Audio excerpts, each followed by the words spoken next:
Em continuidade ao 17º encontro dos associados da APINE, teremos a palestra a ser ministrada pelo ministro de Minas e Energia interino, senhor Paulo Pedrosa.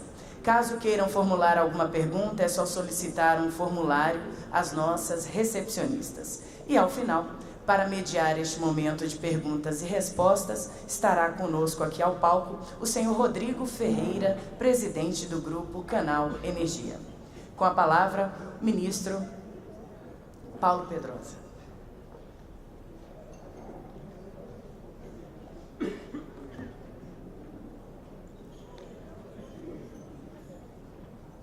Bom dia a todos de novo. Agora, de fato, é o meu desafio.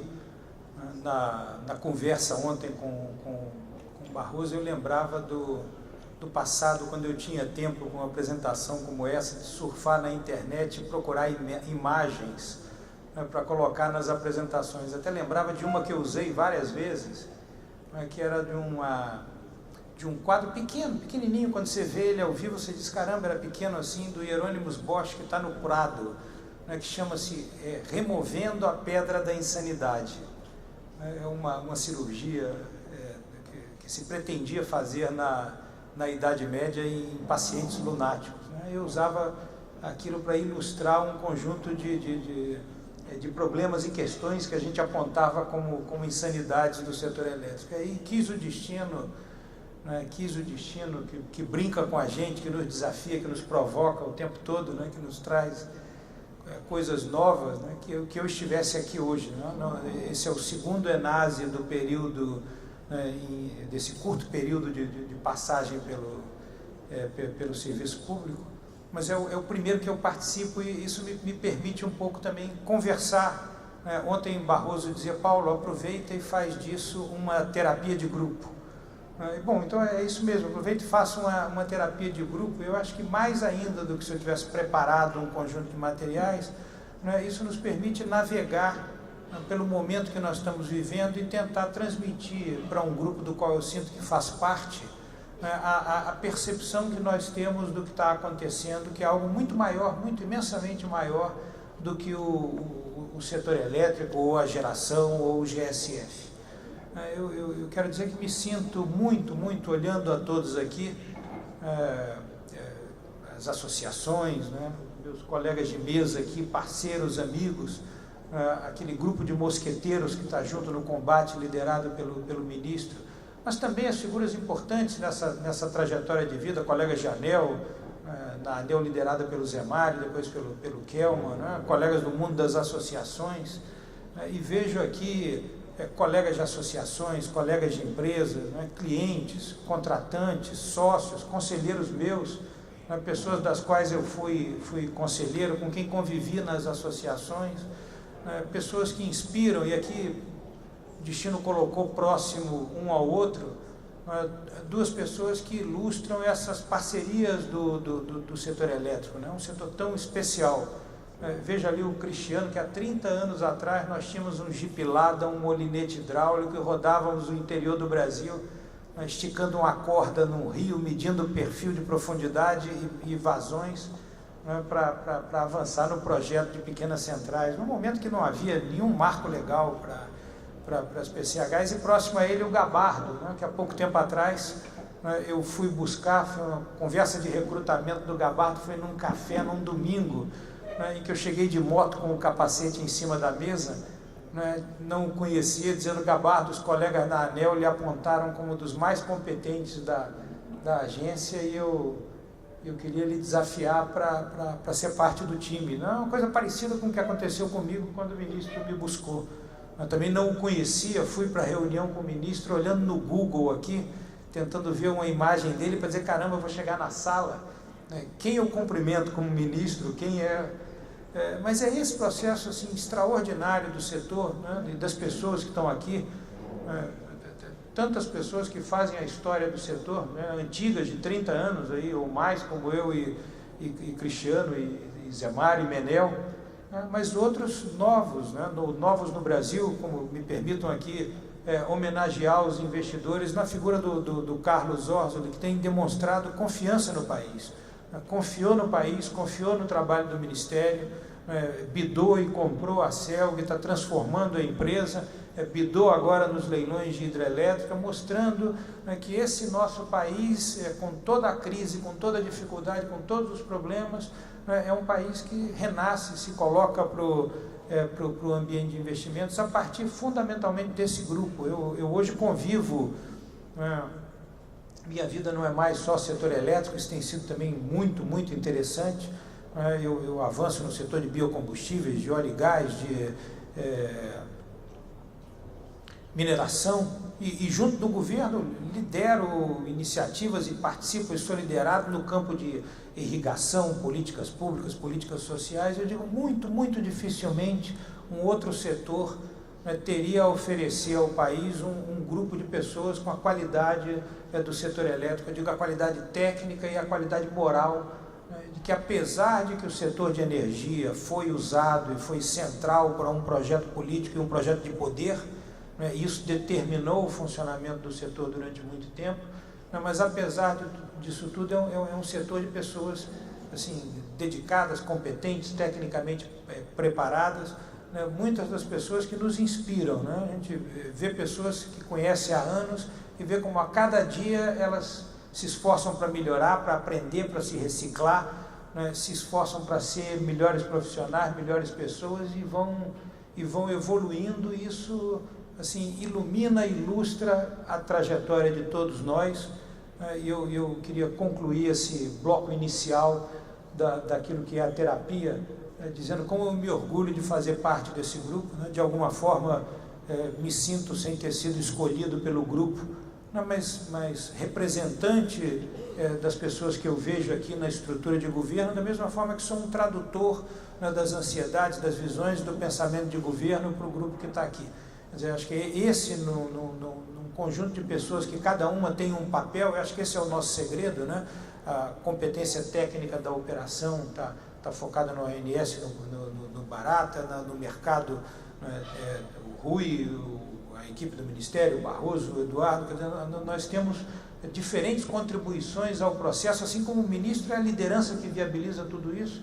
Talvez eu seja o tradutor e aquele que procura garantir um fio condutor único, e uma consistência nas várias ações que o Ministério tem conduzido. Então, assim, nós temos um processo que nós chamamos, e o ministro brinca disso pelo Zap o tempo todo, que nós nos alinhamos por alucinação coletiva, alucinamos todos na mesma direção e avançamos porque temos um norte que nos orienta, que é o norte dos princípios, que nós de uma forma inovadora publicamos, divulgamos, estamos fazendo uma consulta pública, e o norte da coerência em relação àqueles princípios, e sem medo do enfrentamento. Quer dizer, o enfrentamento é parte da vida, O enfrentamento, ele é necessário, muitas vezes ele é duro, é difícil, Nós vamos ao mercado com notícias ruins, nós vamos com informações, mas nós enfrentamos e crescemos, e entendemos que o mercado cresce com esse processo, como foi recentemente a questão do leilão das usinas cujas concessões originariamente tinham sido da CEMIG. Mas aquilo nos dá assim, a perseverança em entender de que assim, nós vamos ao embate com um projeto completo, que faz sentido, que tem lógica, e que lá na frente nós conseguimos mostrar o que nós queremos, enxergamos de setor, numa visão que nós estamos construindo junto com todos. Quer dizer, se nós tivéssemos cedido naquele momento, definitivamente nós teríamos que desistir do processo, por exemplo, que hoje talvez seja um dos nossos principais projetos, que é o da privatização da Eletrobras. Então, assim, temos esse papel, e é esse meu papel de, ao mesmo tempo, tradutor e aquele que procura ser o guardião da coerência, de aproveitar a oportunidade desse público que está aqui para trazer uma mensagem que não é propriamente uma mensagem técnica, é uma mensagem de visão de país. Eu acho que as pessoas que estão aqui, pelo conhecimento, pela visão, pela profundidade delas, não são apenas executivos e lideranças do setor elétrico. Nós somos executivos e lideranças do país. No momento em que o país faz escolhas Talvez historicamente, olhando 50 anos no futuro, nós vamos olhar para esse momento da história do Brasil e dizer foi ali o ponto de inflexão aonde nós seguimos num caminho ou no outro caminho, né? Um país que, na verdade, flertou com o bolivarianismo, né? E agora ele reencontra um caminho, né, de fortalecimento da sociedade, né? De fortalecimento das pessoas, de fortalecimento das decisões individuais, né? De renúncia de poder por parte do governo. Eu acho assim, eu queria chamar a atenção para a magnitude do que está acontecendo no país nesse momento e dizer, claro, não é uma coisa que seja definido, não está contratado, né? É um momento de conflito e de escolhas, né? O que nós vamos ser como país, e nós do setor elétrico somos centrais para a decisão do país, né? Porque no setor elétrico é que foi concebido o modelo intervencionista que depois chegou à economia como um todo, né? O modelo de escolha de vencedores, né? O modelo de um governo que chama a si a responsabilidade por definir arranjos comerciais, arranjos empresariais, por definir preços, né? Uma posição que eu hoje vejo assim, como quase arrogante, dizer, eu como governo, em mim estão as soluções, né? Eu construirei as respostas que a sociedade precisa e depois eu cobrarei da sociedade o custo dessas alternativas, porque afinal elas foram tomadas no melhor entendimento e na melhor intenção. Então o setor elétrico é central para essa mudança da economia do país. Nós estamos sendo, e aí eu tenho muito orgulho de dizer, com a liderança do ministro Fernando e com a participação de todos da equipe, nós estamos sendo um pilar da recuperação da economia brasileira. Se olhar as notícias do jornal, eu digo com orgulho, porque assim, a gente apanha, a gente perde algumas, a gente se empenha, perde tempo, né? Perde convívio com a família, mas a gente tem que ter satisfação de dizer o nosso movimento e o movimento de vocês. Quando eu digo nosso, eu me coloco e é esse o meu papel como parte do grupo que está aqui. Nós estamos sendo centrais para a recuperação da economia brasileira. O aumento do valor das empresas na Bolsa, a queda do juro no país, o início da recuperação do emprego, e mesmo a mudança nas práticas da política do país, elas avançam nesse movimento que nós somos, ao mesmo tempo, líderes, e liderados, em que vocês têm um papel, que talvez se eu fosse ter uma mensagem às lideranças do setor, essa seria a mensagem central. Quer dizer, vocês são protagonistas do processo, vocês têm a responsabilidade, né, de conduzir o mundo privado alinhado com esse movimento que o Ministério procura trazer para o país e perceber que o mundo mudou. Quer dizer, assim, as soluções do passado não se aplicam mais. Nós todos, como eu disse, que eu vejo no setor pessoas que se reinventam e renascem e têm coragem e a cada dia acordam melhores do que eram antes, né? E me sinto inspirado por isso. Nós precisamos nos reinventar, as nossas agendas precisam se reinventar.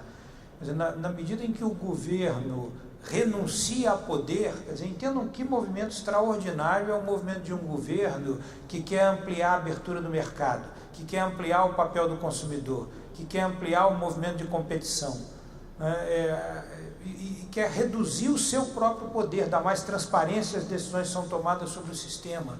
Quer dizer, um governo que está propondo a privatização da Eletrobras, né, que ou foi historicamente para todos os governos um instrumento de manutenção de poder, um instrumento de construção de alianças, né, um instrumento de intervenção sobre a economia, com as melhores e com as piores razões, dependendo dos momentos, mas um governo que compreende que uma Eletrobras que poderá no futuro de novo sofrer uma intervenção para fazer investimentos no mercado com a taxa patriótica de retorno, ela compromete o ambiente para todos os que estão ali. Então é esse movimento em que o governo renuncia a um poder, compartilha o poder com a sociedade e está disposto a uma agenda técnica de construção de futuro. Então nós precisamos também nos reorganizar nas nossas demandas e nas nossas visões de mundo, entender esse movimento novo, Aqui também não é ideológico, ele não é baseado num projeto político, ele é um movimento pragmático, quer dizer, nós não temos os recursos que a Eletrobras precisa para competir no mercado. Nós impomos à Eletrobras, pela participação estatal, problemas na governança da empresa. Nós interferimos, muito possivelmente, na qualidade da governança e da ação executiva da empresa. Nós limitamos a agilidade dela por impor à empresa, por ser estatal, né, para teoricamente protegê-la da nossa própria intervenção, compromissos e prazos que tornam a competição dela extremamente difícil e complexa no mercado. Então, esse movimento, ele parte do governo, é uma mudança cultural. Nós estamos mudando a nossa cultura. Quantas vezes nós nos divertimos na equipe lá, como a tentação intervencionista ela chega. Nós mesmos ficamos tentados a dizer, não, vamos resolver com um decreto rapidinho, a gente publica semana que vem, joga esse custo para cá, joga para lá, e diz, opa, quer dizer, nós estamos sendo tentados a repetir aquilo, e muitas vezes as soluções são fáceis, elas são tentadoras, e até em determinados momentos nós exercemos isso, né? Eu cheguei com algum constrangimento a assinar uma portaria relativa à destinação dos recursos da CDE, que foi fundamental naquele momento para evitar, né, uma situação que poderia levar ao colapso não de uma empresa, né, mas por efeito cascata, né, pelo vencimento dos covenants bancários, né, e aí os vencimentos de covenants e investimentos da qual a empresa faz parte, vencimento de covenants de sócios da empresa, né, em algo que se propagaria para o setor. Nós estamos reduzindo a nossa ação intervencionista, né, e isso está mudando a cultura do mundo empresarial. Acho que esse é o ponto fundamental. Quer dizer, o mundo empresarial tem que mudar a sua cultura. Nós, no início, muito, agora cada vez menos, mas no início a maioria das reuniões que nós tínhamos no Ministério com o mundo empresarial eram com demandas no sentido de dizer, me escolha, eu quero ser escolhido, né, para um determinado empreendimento, ou me proteja, quer dizer, me proteja, eu fiz um investimento ruim, né, me proteja aqui. Nós tivemos pressões gigantescas, de segmentos que forneceram equipamentos para empresas que faliram e pressionaram imensamente o governo e depois o Congresso para dizer, vocês vão ter que fazer um leilão, e nesse leilão vocês vão obrigar o novo ganhador do leilão a contratar os meus equipamentos pelo preço que eu acertei com a empresa que faliu. Quer dizer, isso é desmoralizante. Mas é errado? Não é errado, é a cultura do mercado. Eu acho que assim, o mercado reage em relação ao meio ambiente. Então, a grande percepção é que o meio ambiente intervencionista não existe mais, né, e o mercado tem que buscar soluções de mercado. A gente não pode ter no mesmo dia 2 reuniões em que entra um grupo na sala e diz, olha, me permito aqui, me desculpe por citar um ponto específico, mas cito de forma ilustrativa. Entra um grupo na sala e diz assim, eu sou gerador, a energia de reserva é um problema, desloca a minha geração, isso me traz um custo enorme, tem aqui um estudo contratado por um excelente consultor, e tem vários aqui, que mostra que eu tenho um prejuízo de 1,5 bilhão por ano pelo deslocamento provocado pela energia de reserva, cria um encargo para me proteger desse custo. Aí a gente assiste a reunião, ok, muito boa reunião, acaba, sai, vem a reunião seguinte, uma das pessoas que estava na reunião anterior otimizou o tempo dele, ficou em Brasília para as 2, entra na segunda reunião, senta todo mundo, a pessoa diz assim, quando vai ser o próximo leilão de reserva? Que eu estou aqui com 8 projetos credenciados, e é muito importante que a gente faça um novo leilão de reserva, porque isso é fundamental para o desenvolvimento. Assim, defender as teses, isso é normal, é da vida, e assim, eu mesmo digo, mais do que ninguém é ruim, mas assim, como muitos que estão aqui, sei o quanto é legítimo você defender interesses específicos. Eu passei os últimos 12 anos da minha vida defendendo interesses específicos e fazendo uma leitura do governo para dizer como eu defendo o meu interesse específico perante esse governo. Então, briguei e com muita satisfação venci a disputa sobre o pagamento da RTE sobre o Mercado Livre. Naquele momento era uma questão de sobrevivência para o mercado e era uma questão de enfrentamento do governo dentro da lógica do governo. Briguei e perdi, pela oferta de cotas de energia barata, para também o mercado livre, no entendimento de que o governo havia feito uma escolha do mercado regulado, da modicidade do mercado regulado. Entendimento enganado agora que a gente vê com o GSF, ainda bem talvez que a gente tenha perdido aquela... Mas eu entendo e eu respeito, né? Mas o que eu posso dizer para esse grupo do qual eu me sinto parte é que é importante que vocês compreendam a lógica geral do nosso modelo de pensamento, né? E contribuam, como aliás tem acontecido de uma maneira extraordinária, né? Contribuam com ideias que estejam alinhadas com essa lógica geral, ou pelo menos, se discordam dela, que tragam conceitualmente o ponto. Nós entendemos que este não vocês estão errados nesse princípio, vocês estão errados nesse ponto, e aí a gente faz uma discussão conceitual primeiro, a gente pode mudar, ninguém é dono da verdade. Quer dizer, outra coisa muito boa desse evento e desse grupo é porque, digamos, até hoje eu não sei por que eu vim parar aqui. Hoje, para mim, isso é uma incógnita. Mas há uma vantagem muito grande, quer dizer, eu aqui tenho certeza absoluta que não engano ninguém. Quer dizer, todo mundo me conhece há 30 anos, quer dizer, todo mundo sabe das minhas qualidades, todo mundo sabe do meu conhecimento, todo mundo sabe até que ponto vai a minha profundidade técnica, até que ponto vai a minha qualidade de articulação, a minha capacidade de...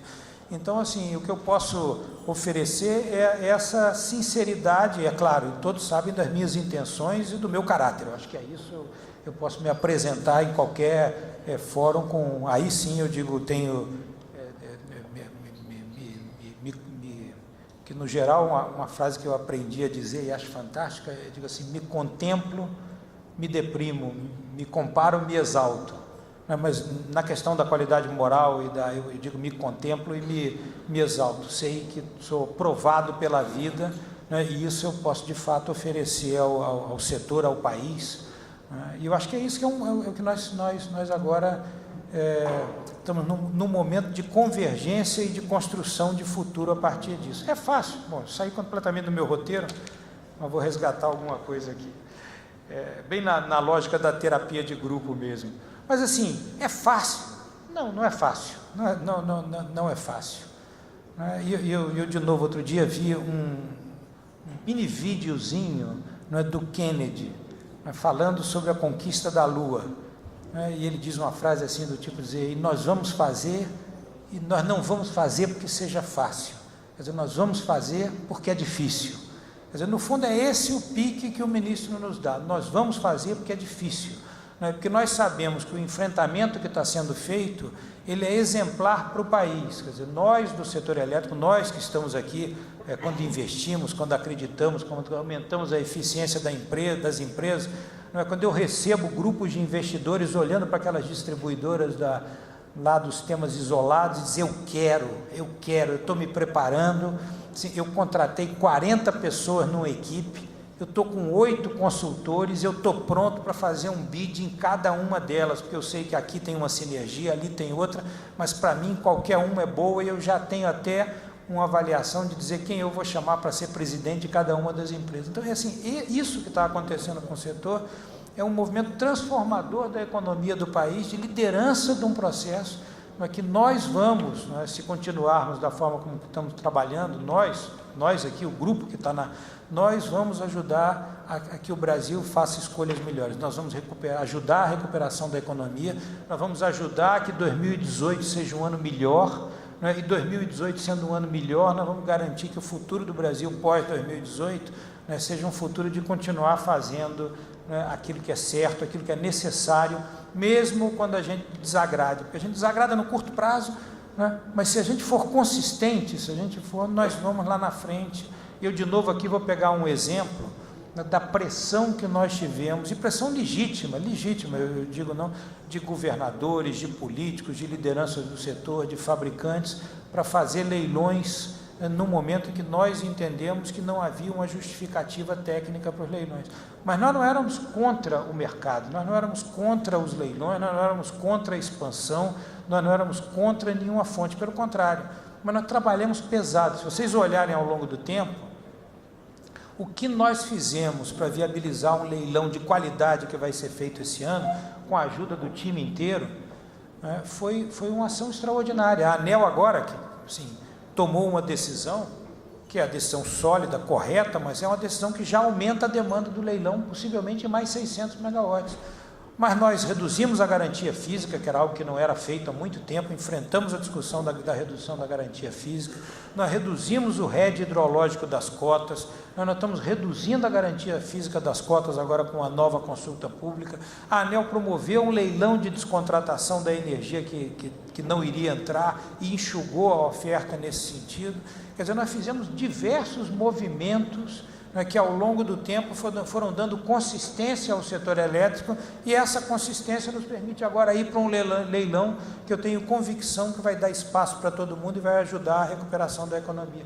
Mas fizemos aquilo que era certo pelo caminho do certo, pelo caminho do leilão, pelo caminho da demanda, pelo caminho da resposta das distribuidoras, e agora a gente chega, somando o leilão do fim do ano e o leilão do início do ano que vem, a um conjunto de movimentos de sucesso que tem um fio condutor, e não só no setor elétrico, no setor mineral, no setor de óleo e gás, eu acompanho esse processo. No mesmo dia do leilão das usinas que eram da CEMIG, tivemos um leilão com grande sucesso de óleo e gás, e o Ministério de Minas e Energia contribuiu com o equilíbrio fiscal e com o investimento no país, mas num movimento consistente. Tivemos leilão de transmissão com resultado extraordinário, e de novo aqui com uma parceria, com a proximidade com a ANEEL. Vejam coisa curiosa, aumentamos o OC estabelecido no leilão, a ANEEL conduzindo o processo. Havia críticas em relação a isso, não, vocês estão aumentando a rentabilidade do investidor, vocês estão, até aqueles que criticam, digo, favorecendo o investidor. Ok, aumentamos, houve competição, e o resultado final do leilão embutia uma expectativa de remuneração menor do que dos leilões anteriores, que não tinham tido participação relevante. Então, assim, é óbvio, como qualquer dono de mercadinho sabe, para vender você tem que botar o cliente na loja.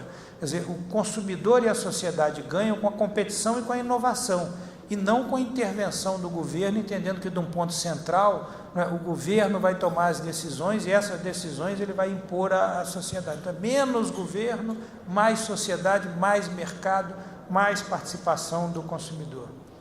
Mas é fácil? E era para ser agora? Não era melhor esperar? Não era melhor esperar um governo mais forte? Não era melhor esperar uma outra oportunidade? Não era melhor esperar um governo inteiro, em vez de um meio governo, sob o ponto de vista temporal? A visão nossa é clara, não, quer dizer, o momento é esse, a oportunidade é agora, o desafio está sendo colocado agora. Postergar o enfrentamento significaria que nós voltaríamos a lidar com os problemas, talvez um ano depois de instalado o próximo governo. Vamos deslocar essas discussões para 20. Então, essa é a hora do enfrentamento. É fácil? Não é. A gente tem aqui várias dimensões, e eu converso sobre elas, porque vocês são parte disso, Vocês estão o tempo todo conversando com a mídia, conversando com as lideranças políticas, formando opinião, Existe uma dimensão do enfrentamento político que é gigantesco. Tem muito político que estava mal, sem discurso, sem eleição, e que agora nós demos a eles a bandeira de vou salvar essa empresa, vou salvar aquela empresa e vou fazer disso a reconquista do meu mandato lá na frente. Então nós demos a bandeira para os adversários, eles enfrentam isso.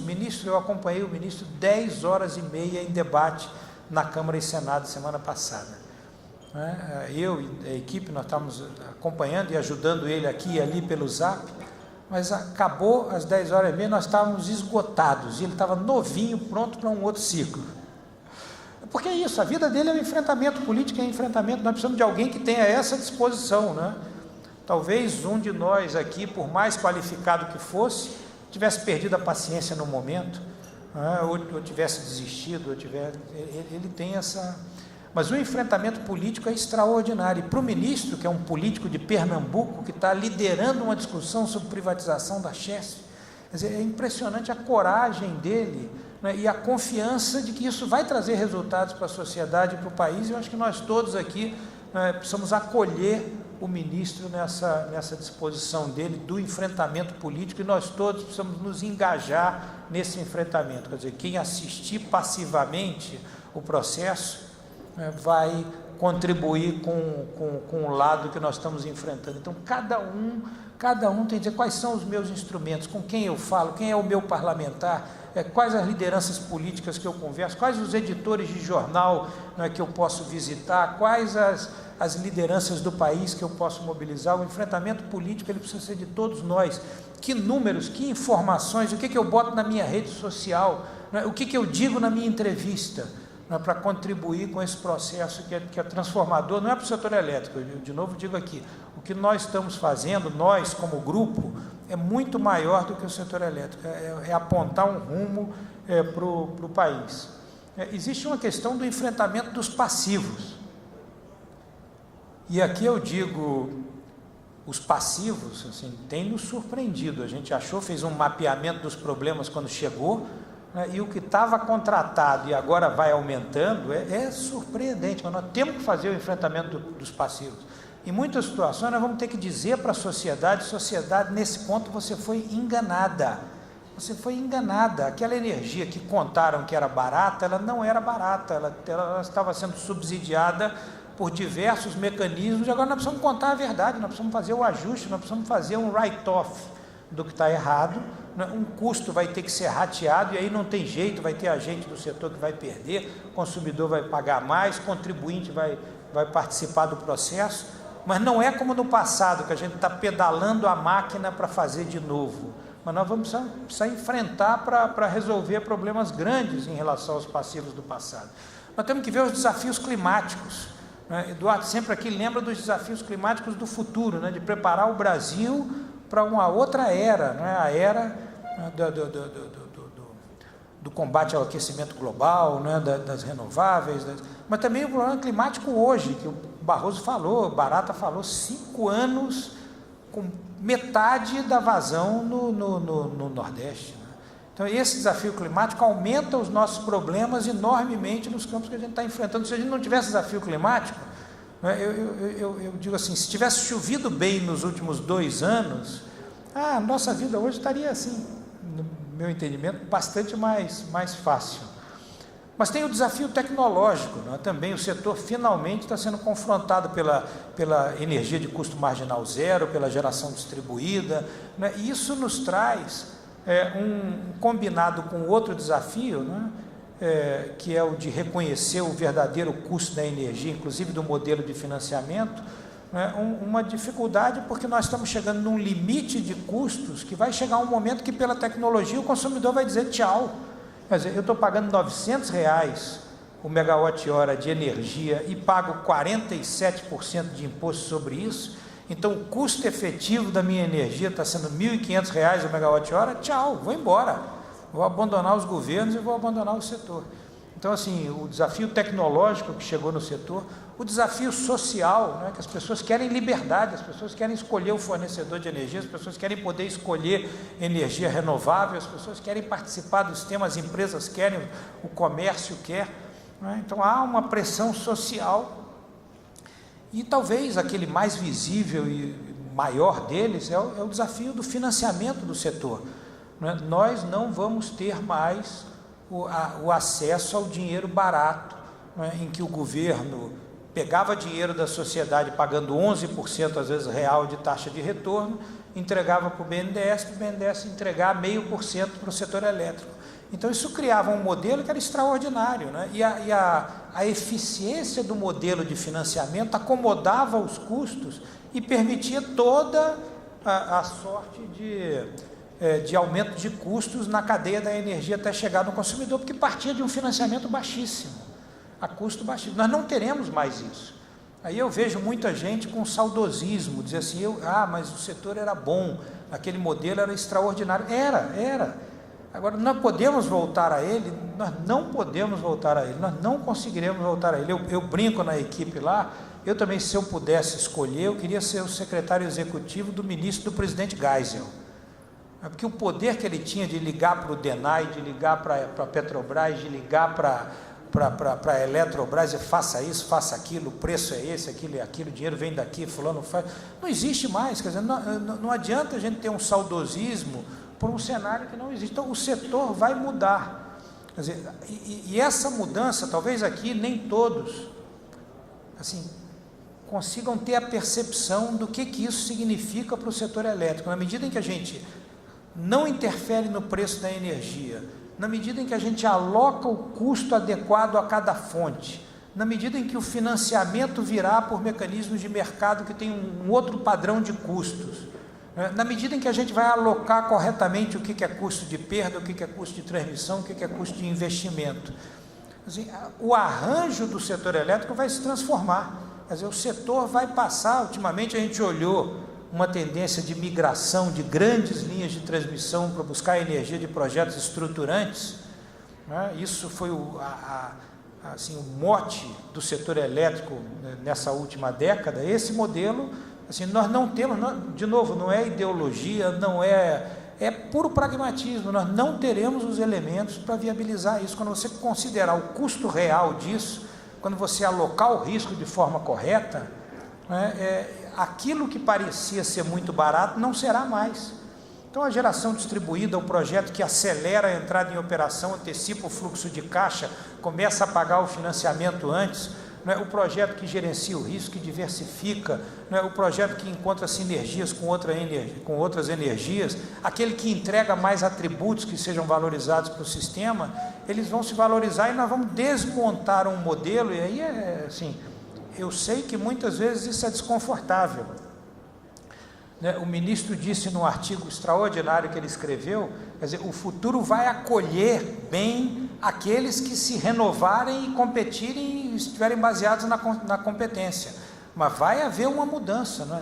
Muito do que se fazia, né, não se fará mais. O padrão até dos profissionais vai mudar nesse processo. Nós teremos menos profissionais de RI e mais profissionais de análise de risco, né? E é um movimento extremamente interessante, que nós vamos estar desafiados e, de novo, liderando na sociedade o fortalecimento do mercado de capitais, o fortalecimento do mercado financeiro, mecanismos de gestão de risco, mecanismos de financiamento, né, que vão dinamizar a economia. E o desafio último desses 8 que eu pautei rapidamente é o econômico. Quer dizer, se nós vamos ter mais realismo no preço da energia, se nós não vamos enganar a sociedade como se fez no passado, se o custo do financiamento vai aumentar, como é que a gente consegue ter na ponta final uma energia que o consumidor pague e que a economia do país tenha competitividade? Enfrentando os problemas. Então nós vamos ter que enfrentar os problemas dos subsídios, nós vamos ter que promover competição no mercado, nós vamos ter que promover arranjos comerciais em que a demanda participe do equilíbrio do sistema, nós vamos ter que valorizar aqueles que empacotem produtos de energia que agreguem valor para o consumidor. Então finalmente, se nós tivermos sucesso, nós todos como grupo, uma gigantesca transformação do setor elétrico, e por trás dela está algo muito maior do que o nosso mini-mundo, né? Está uma transformação da economia e da sociedade brasileira, né? Porque na medida que a gente parar de atender pedidos específicos, privilégios e exceções, e trabalhar para organizar o todo, o mercado vai aprendendo e vai se valorizando dessa forma, né? O ecossistema empresarial muda e o ecossistema político muda, porque a política muitas vezes é a arte de vender a exceção. Quer dizer, se a gente não entrega a exceção, muda o padrão empresarial, muda o padrão político do país. Por isso que eu atribuo a um movimento como esse da privatização da Eletrobras uma importância estratégica para o país semelhante à Lava Jato. É porque nós estamos, vejam bem, a Lava Jato apontou para o passado e corrigiu um conjunto, mas nós estamos, o governo está renunciando a um instrumento que no futuro, em outras situações, eu não tenho dúvida nenhuma, levaria a outras e novas edições de processos como esse que a gente está dizendo. Então, assim, eu percorri o cenário geral, vou só rapidamente tocar nos 2 pontos principais, e aí eu combinei com o Guilherme e com o Rodrigo, que obviamente vocês sabem que eu não tenho resposta para tudo, mas para ficar um pouquinho mais emocionante do que uma fala de improviso, né, a gente abre um espaço para perguntas. Mas primeiro, consulta pública, quer dizer, na verdade são 3 consultas públicas, aquela conceitual, a de princípios, é que condensa tudo, que é do modelo. Quer dizer, esse é o nosso foco, é o nosso legado, né? Nós estamos trabalhando muito nisso. Eu quero dizer assim, extraordinário o que foi feito. Nós tivemos 2.000 contribuições, nós movimentamos o mercado de consultoria, de associações, mas nós fizemos aquele P&D estratégico que custaria 25 milhões, nós terminamos fazendo o P&D estratégico usando a inteligência distribuída no mercado. Algumas das 2.000 contribuições que estão colocadas lá são extraordinárias. 2.200? 200. 2.000 registros, desculpe, obrigado Barroso.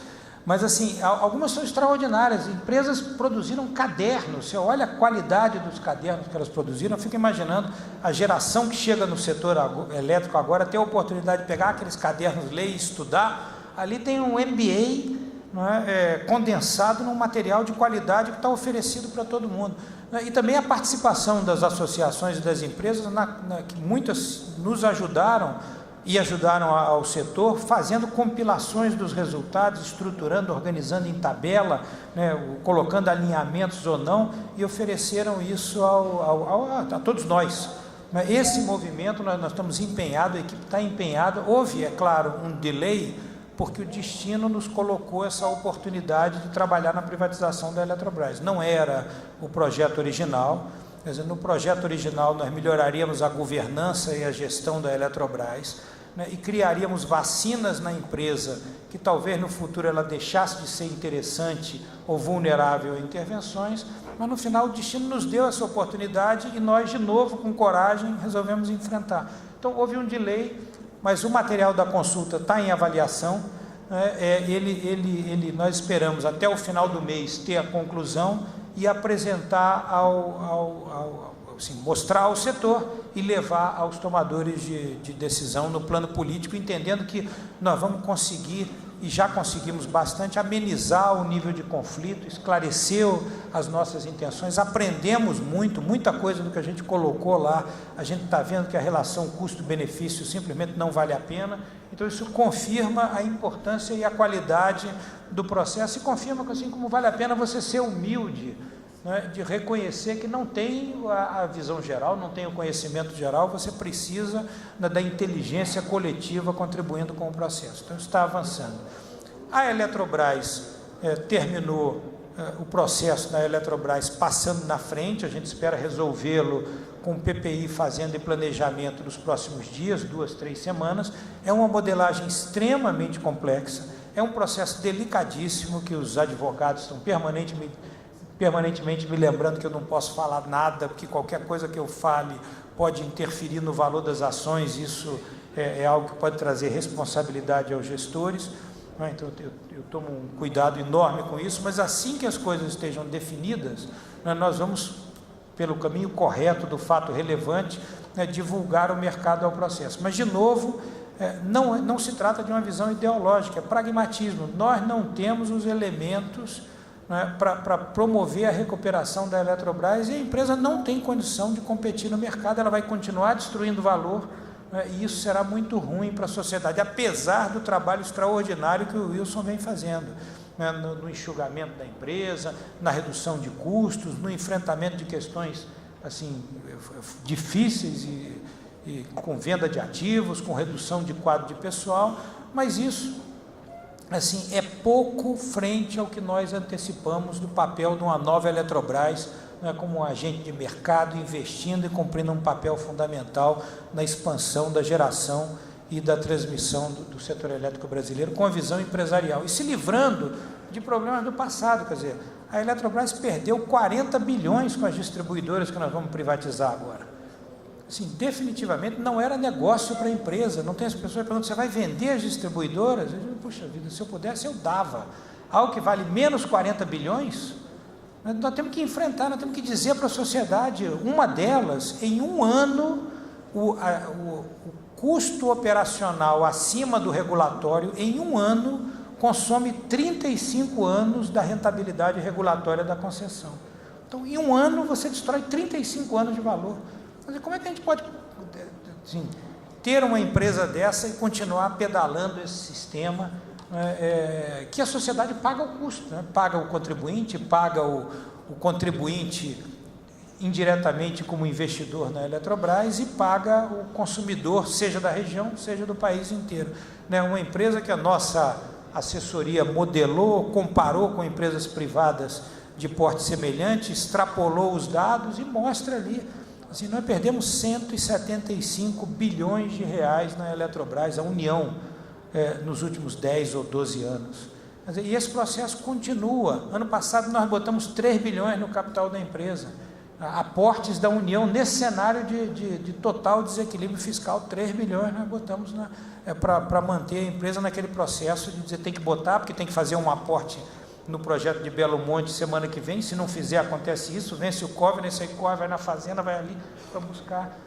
Então, assim, é um movimento, e aí eu já alertado aqui, concluo esse sobrevoo adicional, resgatando os pontos assim, principais. Quer dizer, primeiro dizer, o desafio não é do setor elétrico, o desafio é do país, é o momento que o país faz escolhas e nós lideramos um projeto transformador e modernizador para o país, nós do setor elétrico, não nós do Ministério, nós do setor.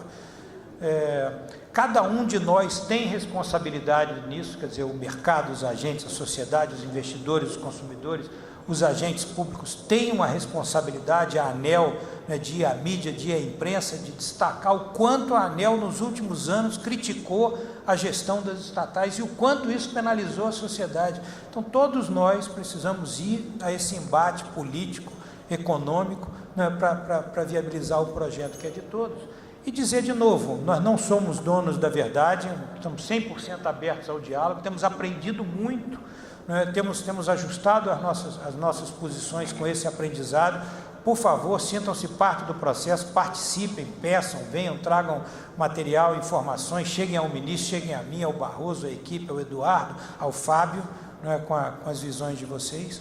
E tenham confiança que eu acho que, assim, construindo um modelo conceitual, nós vamos deixar, nesse curto período, um legado para o setor elétrico. Nós vamos transformar o setor em algo que vai dar muito mais resultado para a sociedade, vai ser muito melhor para aqueles que têm competência e dedicação e trabalho que eu vejo aqui nessa sala. Haverá aqueles que vão se prejudicar, mas é a vida, né? O nosso sistema é o capitalismo é a destruição criativa. Então vamos trabalhar para estar do lado criativo e não do lado da destruição. E nós aqui temos essa capacidade. Então, eu concluo agradecendo imensamente a todos aqui, dizendo que fico muito satisfeito e orgulhoso de com vocês fazer parte desse movimento, e vamos em frente. Obrigado.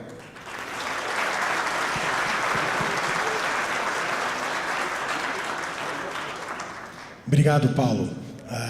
Senta aqui comigo, a gente tem 10 minutinhos para algumas perguntas. Primeiro eu queria agradecer, obviamente, a Pini, ao Guilherme, representando todo o seu conselho, a equipe, o Regis, a Tawane e todos os envolvidos.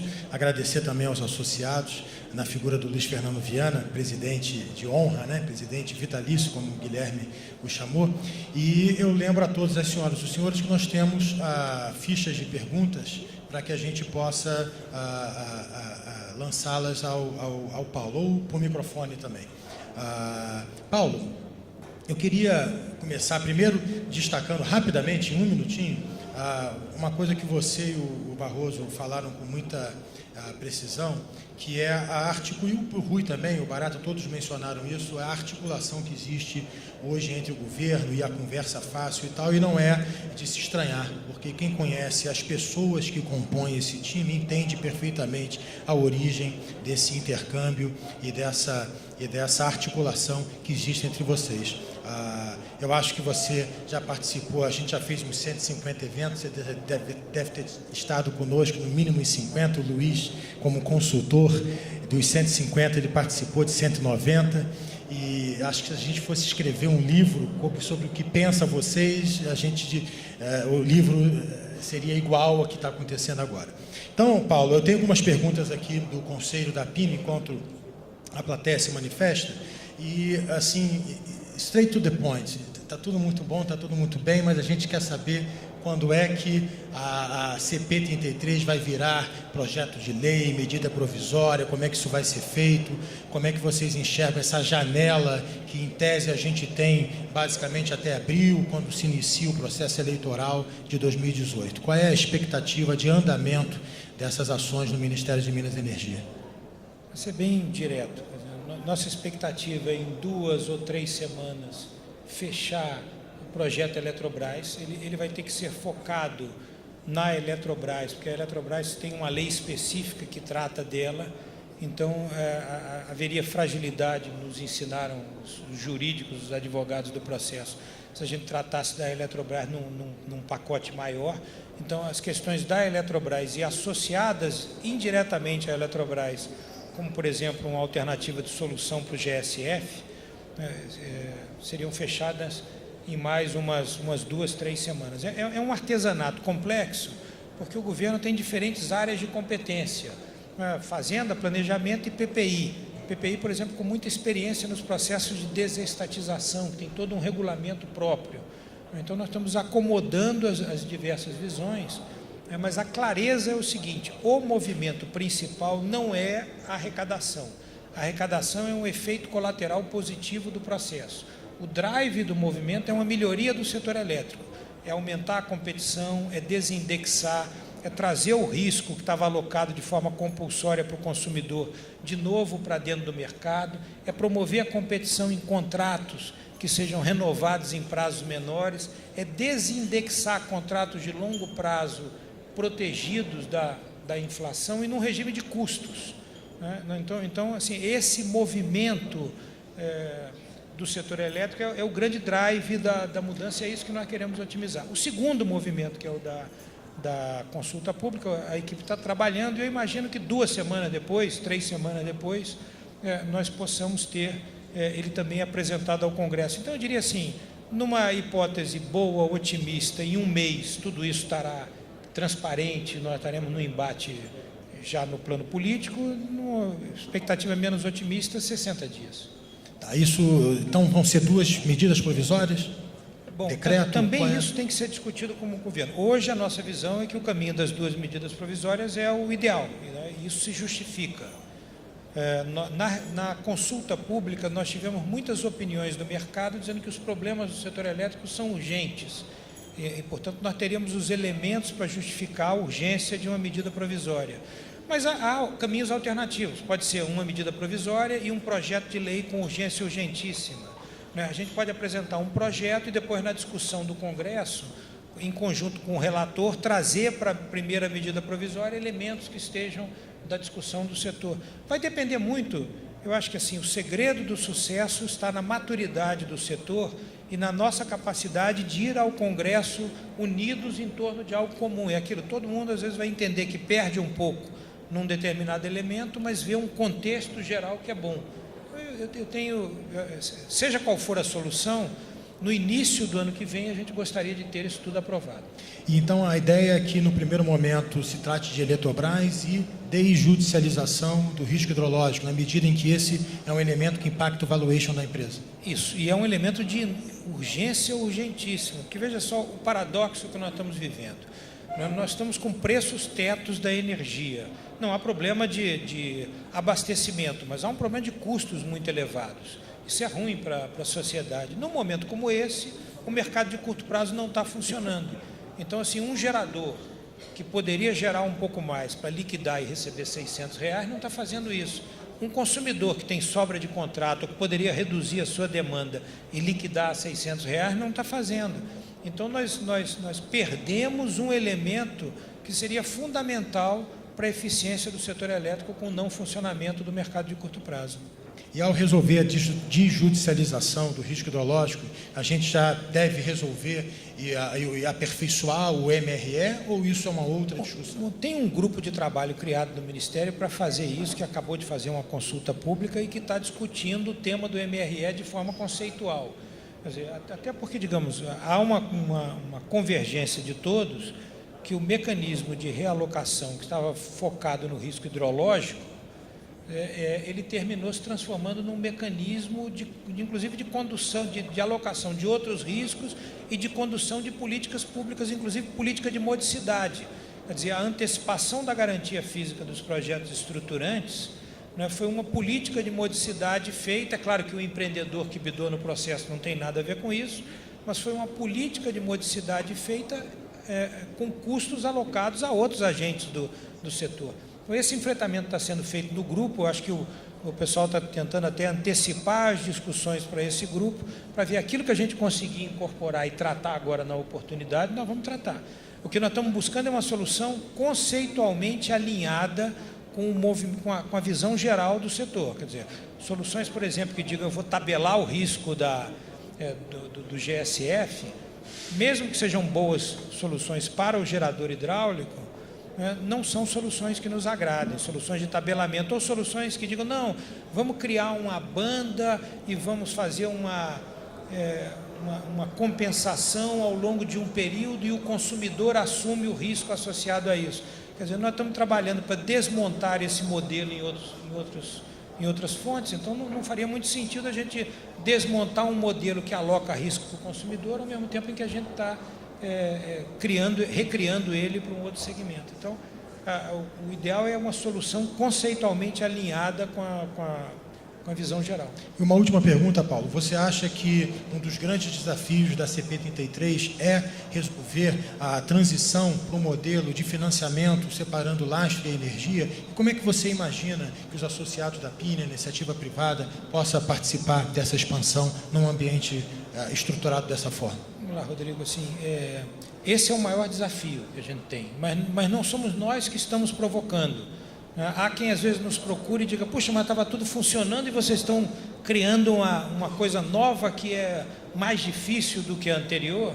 Quer dizer, na verdade, a coisa velha morreu, a gente não tem mais o dinheiro barato de TJLP mais 0,5%, né? E o modelo de contratação de longuíssimo prazo indexado não parece ser mais aquele eficiente. Então, a gente tem a obrigação de trazer o novo e nós temos que responder ao problema. Eu entendo que vai mudar pouco no curto prazo. Quer dizer, primeiro, os próximos leilões serão feitos exatamente na lógica antiga, né? Em seguida, nós migramos para um leilão de lastro, em que eu entendo, e eu não sou a pessoa adequada para explorar isso, mas eu entendo que nós faremos leilões em que haverá uma contratação de 100% do lastro para o conjunto do mercado e uma contratação, digamos, de 60% da energia para o mercado regulado. Então, isso vai ser parecido com o que existe hoje, que é uma contratação de 70% de lastro e energia combinados. E, além do mais, dependendo da situação, pode haver ainda um prêmio de lastro para renovável e, além do mais, na medida em que a gente não interfere mais no PLD, e que o PLD vai convergir para um cenário mais realista, aquela parcela final da receita vai estar alocada a contratos de menor prazo no mercado livre, porque o consumidor vai querer se proteger do PLD, e a parcela final que tiver alocada ao PLD vai estar alocada a um PLD mais previsível e que reflita melhor a realidade. Então, eu entendo que no fundo não vai mudar muita coisa, pelo contrário, a gente até entende que isso pode trazer um sistema que seja mais eficiente no seu fechamento. Mas tudo isso vai ser discutido, nós vamos ter tempo, ninguém vai surpreender ninguém e ninguém vai estalar o dedo e amanhã expor o mercado a uma coisa nova que ninguém sabe como é que acontece. Ok, Paulo, eu quero te agradecer em nome da PINE pela sua participação e por ter aceitado responder algumas perguntas. Nós temos que começar agora o fórum de presidente, o evento precisa acabar a 1h, para que tenhamos o almoço. Então, infelizmente, eu até recebi uma pergunta agora, eu peço desculpas a quem a fez, eu não vou poder formulá-la, porque nós temos que seguir com a programação. Então, muito obrigado, Paulo.